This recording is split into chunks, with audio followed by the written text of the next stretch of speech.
glucose was 1200. We found out the hard way that he was diabetic type 1. He needs insulin for the rest of his life, and I just could not, because I've been in recovery a long time, and I do the best I can in my life. It helped me help him.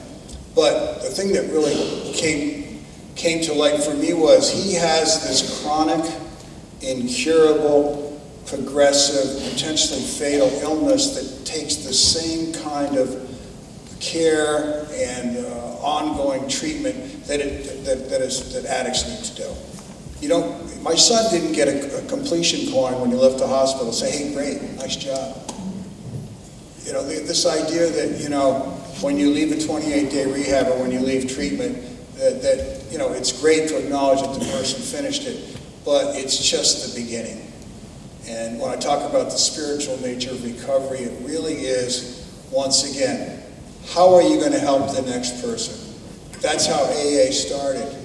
Bill W. had to find another alcoholic to help.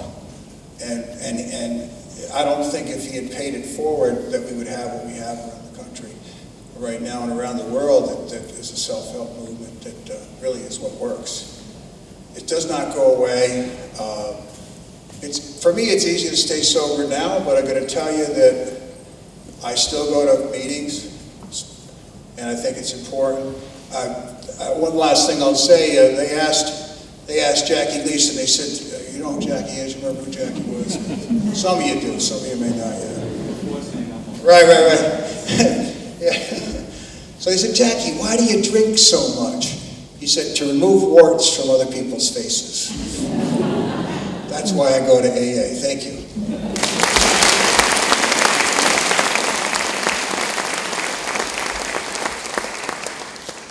I just want to remind folks that Chris is walking around the room, so he's up in the back right now, but anybody who wants to get on the email list to get information, please flag down Chris and he'll make sure that your name gets on that list. Education and the schools are a very important piece of the work we do in trying to raise good children in this community.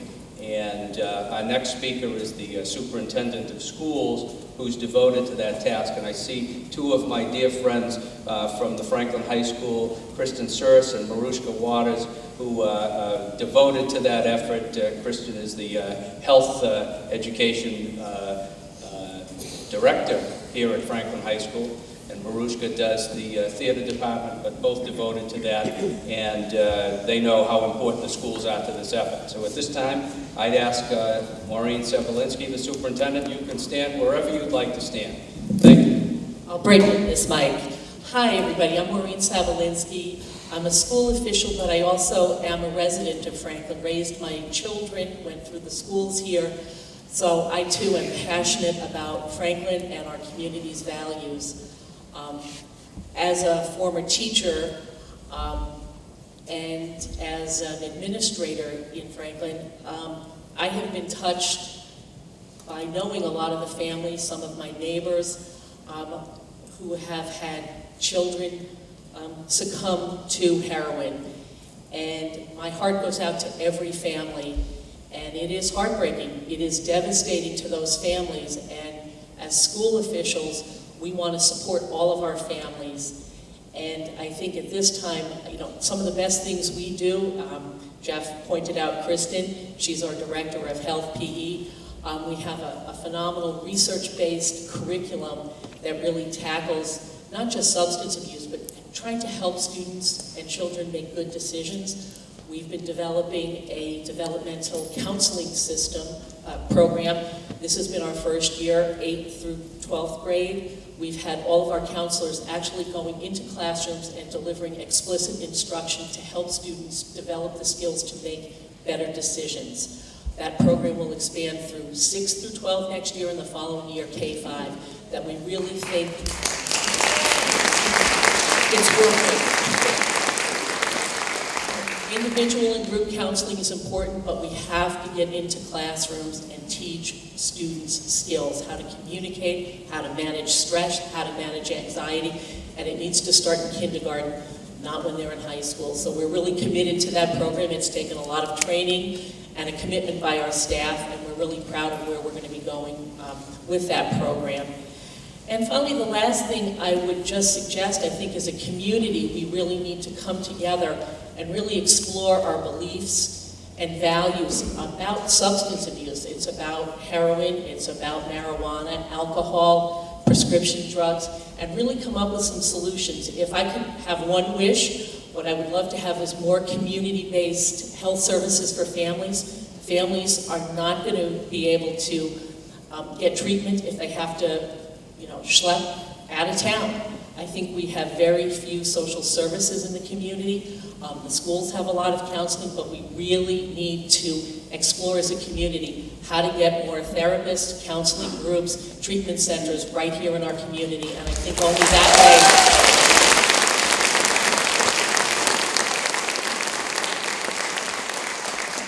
That's the fastest way to help meet this problem. We have to get help to all the families that need it. And from the school's perspective, I know there's a lot of retired teachers and administrators in the audience, and I'm happy to see you, and some of our current staff. We are behind whatever the community wants to do, and you will find full support from the administration, teachers, and faculty of the Franklin Public Schools. And thanks so much for coming out.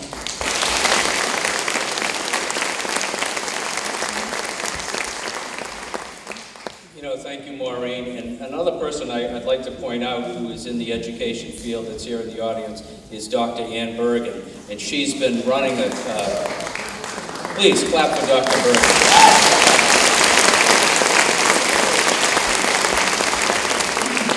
She's a retired principal of the Horace Mann School, but she hasn't left this village. In fact, she has a TV show on the local cable called It Takes a Village, and she had some of us on last month talking about heroin and opioid abuse and this particular coalition, and I thank her for all her efforts in spreading the word and doing some great work over at cable. Another friend of mine, Robert DeLorco from the Franklin Town Council, he's on speed dial with me. I speak to him quite frequently on this particular topic, and I can remember a frantic phone call from him several months ago. Jeff, we need to do something about this opioid abuse in Franklin. We can't let this go on any longer, and he's been a real champion of this issue in the community and on the town council, and I'm going to ask Bob DeLorco to come up and say a few words.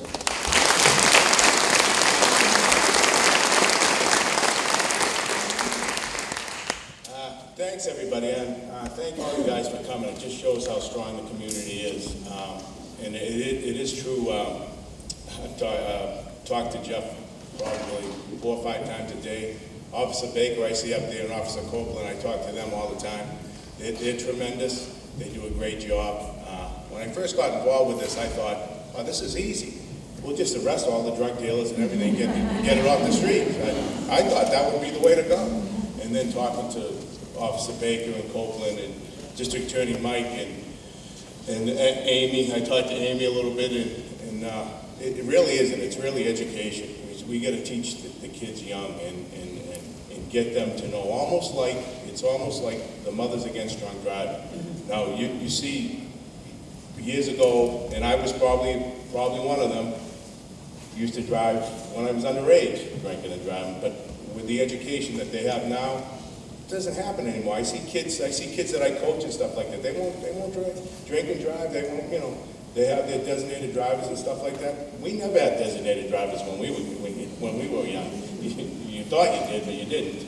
But so I really truly believe that it's definitely early education, and I really do want to thank everybody here. And everybody's clapping for everybody, but I think you guys should clap for you guys because you guys all came here. And he goes, this is where it starts. It starts right here. So with you guys. So I think you guys deserve the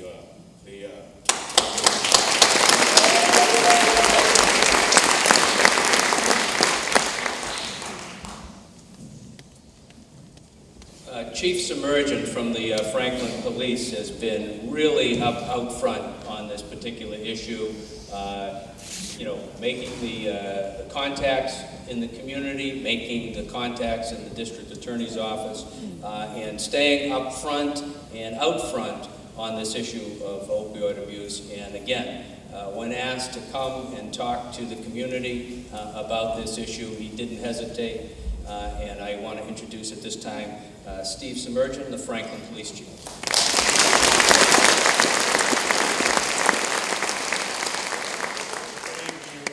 I'd like to thank Representative Roy for inviting me, and I'll tell you what, we got quite a panel here this evening, and I feel like I'm a very small part of this. You've heard a lot of different stories. There's a lot of no height jokes, no hair jokes. That's the one thing we always get into.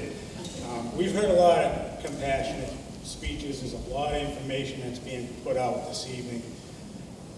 I'd like to thank the district attorney for reminding me of the 60s. There's a few others up here I think that know about the 60s too, but if I could, and I'll give you a little bit of a law enforcement perspective. Law enforcement has had to shift the focus. When I first got into this business way back when, it's like the panelists said, it was arrest and detain, punish, arrest, detain, and punish. And we've realized that that's been unsuccessful. It's not working. We're not getting the message out there. And we're seeing the same people over and over and over again. And we're in kind of a quandary as law enforcement because that's what we're supposed to do. That's what our mission is. We're supposed to get out there. We're supposed to be effective against crime. And drug possession, drug sales, those are crimes. And the bottom line is those are crimes.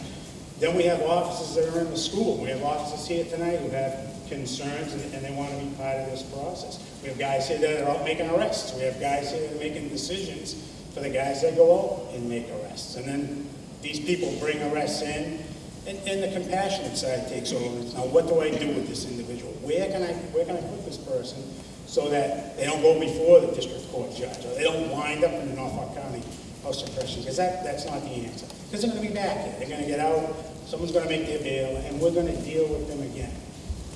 So we're in that quandary. We're right in that middle. We're right on that line where the expectation is we've got to be out there, we've got to be hardline and making the arrest, but yet there's a part of society and a part of the community that says, police, you got to get out there and help us. We put the guys in the school. We try to educate the kids. We try to make them understand that they don't want to go in that direction.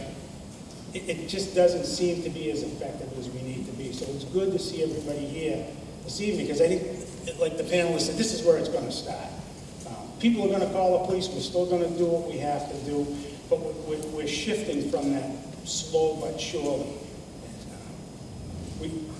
It's difficult to be a law enforcer and a social worker and a counselor, and the school has seen that. I'm sure many of the professionals up here on the panel have seen that. Where do we find the balance? Where do we find the middle of the road so that we can help people get away from that? The urge, the desire to continue on, whether it's controllable or non-controllable, is something I don't know. I have personal stories. I have family that, of course, have suffered through this. I'm sure everybody out here has a story if they haven't suffered themselves. And I don't want to speak too long because we're going to elicit that, I hope, at some point in time to see what we have here. But you can count on the Franklin Police Department. I'm sure you can count on everybody on this panel to try to address this problem and work with you in lockstep to get this done. One thing I would like to add, and I know this is kind of a hotbed topic, but I think we're into a forced compromise, and I'm going to give you my law enforcement spin now with medicinal marijuana. Right? I think that was a step that was forced on because the voters overwhelmingly supported that movement. Now we're probably going to at some point in time look at a legalization push, which I think is going to be another step back. I think it's going to be very, very bad, and I would ask that people do not support that because I see that as another inroad to making it more visible. It's like coming home and seeing a batch of cookies on the table. Well, now there's recreational marijuana and paraphernalia on the table because what's the big deal? There it is, we can get it, and we can use it. I see that as a problem. And that's my law enforcement spend. Maybe I'm way off base, but my experience over the years has told me that that's a bad thing.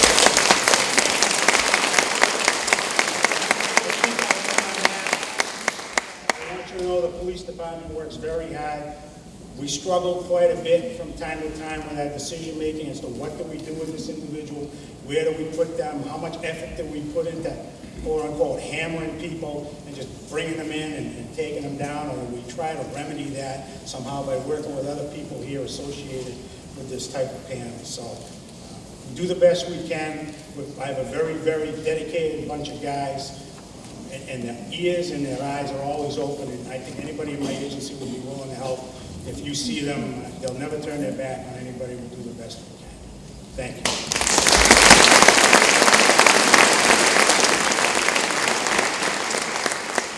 I know the Franklin Police are currently being trained to administer Narcan, and is it safe to say that soon they will be carrying it and administering it? We completed that training. It took a little while to get through that process, but that is done. It's a matter of now, it's policy driven, so we have to come up with a policy guideline. It'll be out for cruises and we'll be utilizing it shortly.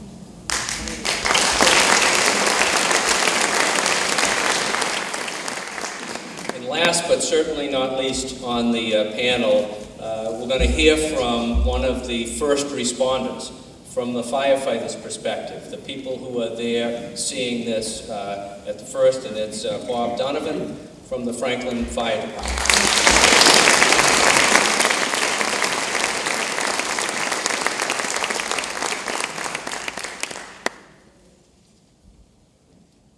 Thanks for having me here. My name is Bob Donovan. I've been on the fire department for 28 years. We run a couple of ambulances in town. I noticed coming in tonight and looking in the audience, so many faces that I know, parents, kids that we might have coached over the years. So certainly being part of the community means a lot. I'm kind of up here for two reasons, I guess, and I broke it into two categories. The first one's personal, and then the second one's going to be personal also. So that way I can remember this easier. So I just switched my little thing around here. The first one is, on the ambulance here, we carry Narcan. We've been carrying it for a long time. We have it with us to go in the house, and it can make a very quick fix. As it's been attested to tonight, I mean, you can look at a diabetic that's out cold on the floor. We come in there with dextrose. We can give them the sugar, as they call it, and they wake right up. And it's the most amazing thing to see as a first responder, to be able to have that ability in someone's house to help them out right away. Narcan's the same way. We've been going into houses for a long time. Unfortunately, I've watched grandmothers look down at their grandchildren. I've seen houses just torn apart, and someone's out on the floor. The needle might still be in them. It might be off to the side, but we'll help them out with that Narcan. My personal thing, that's a fix. That's a quick fix. That helps you in the middle, and like it's been talked about tonight, you need to have a huge push for the education ahead of time. People need this help. And then afterwards, where do you go? It's so easy for people to say, to do this, to do that, but I know for a fact, which is my second part coming up, that people don't always know where to go. You don't know where the programs are. You don't know how to get help. You can't go around and say, my kid's a junkie, you want to help me out? We can go on Friends of Franklin and stuff, say, I ruined my shoulder. Can you recommend a doctor? Where do I go? You can say, I want to fix my house, and you put that out there and you get answers. But we don't get the answers for these drug problems. And it's a huge addiction problem. I mean, right? In the big picture, whether someone's not eating right, whether someone's hoarding and they live in this crazy lifestyle, or it's alcohol back in the day, but it's all addiction, and somehow, obviously, it needs to change. Another part of this is on the fire department, and things are always tough. I'm going to advocate for more people in the police. As the chief had said, eyes and ears out there. Someone's going to come across somebody, maybe in the act, maybe ahead of time, maybe that dealer that's coming into town, but the more people out there, the more likelihood you're going to run into something. Staffing for us is a little different. If you look at the end of the year reports, you're going to see the change that's happened over the years. We used to have an average response of getting to everywhere. Our goal was 8 minutes. And now today, our goal is 10 minutes. 10 minutes. So if that person's down on the ground, whether it's diabetic, drug-induced, can't breathe, I don't know of the philosophy that if you can hold yourself for 4 minutes, for 6 minutes, for 8 minutes, what's another 2 minutes? It all makes a difference. And I'm not up here to be on a soapbox, but it's going to bring you into my other part. And that's my nephew, Mike, that was buried on the 16th.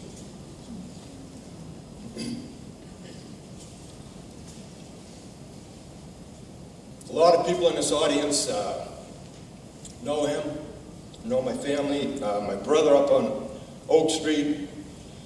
So they're going through a very tough time now. And I know the parents feel it. Woulda, coulda, shoulda. Try everything you can. Michael was one of those kids who couldn't say no at the right time. In and out of rehab, a year, 6 months. But it didn't just work. So, in the big picture, I want to thank all the parents that are out here, the people that I saw coming in tears, because you're putting the effort out. I know you're trying everything you can to help your child, but I think it's important that we as a group get together, and you have to understand where to go. Some of these programs out there, they're asking these kids to be dirty to go into the program. So you have to go use to get into a program, right? You don't have the money, so you can't come here. Or you get into a program and maybe there's more drugs in that program than there was somewhere else, because there's good and bad like everywhere. There's good and bad people everywhere. So again, until the communities all start talking about this and allow these parents to have these answers without having to work behind these scenes. They shouldn't have to lose everything in their house.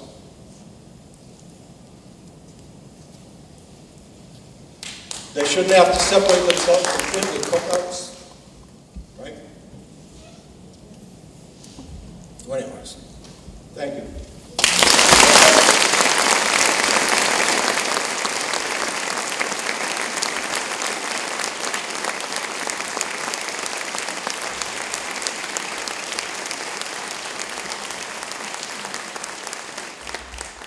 Well, I do want to say you're an extraordinary group of people, and we deeply thank you and deeply honored that you chose to spend some time with us tonight.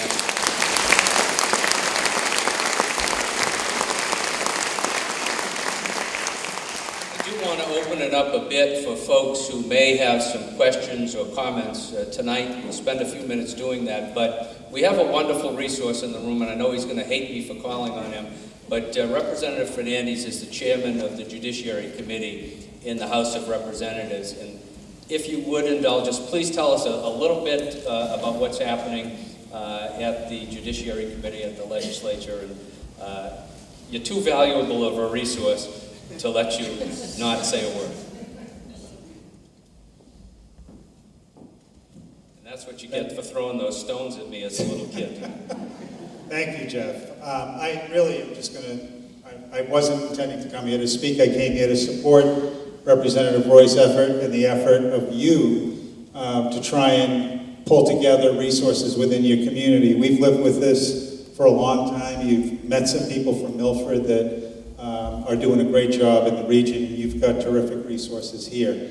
I would just say to you that certainly the entire range of resources are important to me. Education, prevention, the continuum of treatment, so that we don't end up in the situation we're in, where we heard talk about, you go to detox for a short period of time, you come out, what do you do next? I actually lost a brother to an addiction to alcohol as a young man, and I watched that spiral of starting to drink as a child, not being able to control it, coming into adulthood, marrying, getting a job, buying a house, and one by one watching those things fall off as the addiction took control. And ultimately, when nothing was left, life was gone as well. And it was very frustrating for my parents and for me to realize how few resources there were out there. How, a weekend detox might have got them sober for a short period of time, and a week, and then 2 weeks, and then a month, and then a halfway house, but the resources were just never there to save his life. And when I see what's going on today, it's a commitment that I make to try and be a help to that. In my role as Judiciary Committee Chair and working with that committee, we really have to look at it from the other perspective, which is the criminal side of things, and the realization, and we are working on this, the realization that, as the law enforcement people here have said, we're not going to arrest our way out, and to the user of the drugs, the arrest and incarceration without resources is no better an answer than what happened to my brother, and we hear happened to so many others. And so we are working with the diversion programs and the drug courts, and those are available, and you should be mindful of that. And we are working for greater programs within the incarceration system, within either the Houses of Correction or the Department of Correction facilities. At the other end, though, we're not going to arrest our way out, but we are focusing significantly on the traffickers. You may have seen in the Globe today, there was an arrest up in Lawrence of $2 million worth of heroin. The law enforcement people, the Attorney General, they are on this on a regular basis. And I had a meeting with the Attorney General last week, and we're talking about the problem you heard tonight discussed, that the purity of the drug,